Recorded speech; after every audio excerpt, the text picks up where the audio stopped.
Apa itu kebijakan moneter? Kebijakan moneter adalah langkah yang diambil oleh bank sentral atau pemerintah untuk mengendalikan jumlah uang yang beredar, suku bunga, dan stabilitas ekonomi. Tujuan utamanya adalah menjaga pertumbuhan ekonomi yang stabil dan inflasi yang terkendali. Mengapa kebijakan moneter itu penting? Karena dengan stabilitas harga, untuk mengontrol inflasi agar harga barang tidak melambung tinggi, dan meningkatkan investasi dengan suku bunga rendah yang bisa mendorong perusahaan dan masyarakat untuk berinvestasi. Lalu, pertumbuhan ekonomi juga bisa menjaga keseimbangan antar konsumsi, investasi, dan ekspor. Jenis-jenis kebijakan moneter. Pertama, kebijakan moneter ekspansif. Tujuan, meningkatkan jumlah uang beredar. Cara, menurunkan suku bunga dan membeli surat berharga. Kapan digunakan? Saat ekonomi lesu atau resesi. Yang kedua, kebijakan moneter kontraktif.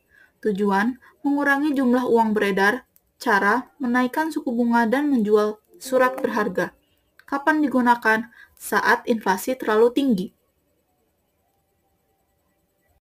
Selanjutnya, alat kebijakan moneter. Yang pertama, operasi pasar terbuka atau OPT, yaitu dengan membeli atau menjual surat berharga pemerintah. Yang kedua, pengaturan suku bunga dengan mengatur tingkat bunga pinjaman dan simpanan.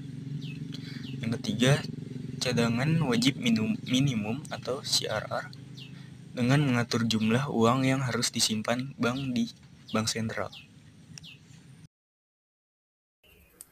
Dampak kebijakan moneter. Pertama, ekonomi stabil. Inflasi terkendali dan pengangguran menurun. Kedua, daya beli meningkat.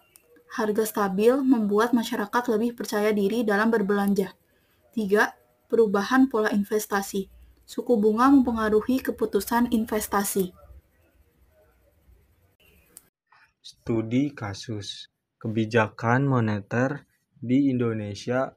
Bank Indonesia atau BI sering menggunakan suku bunga acuan atau BI rate untuk mengatur perekonomian.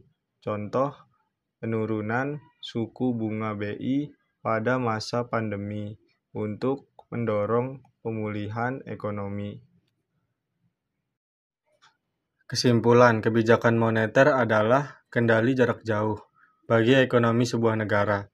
Dengan pengelolaan yang tepat, kebijakan ini dapat menjaga keseimbangan antara pertumbuhan ekonomi dan stabilitas harga.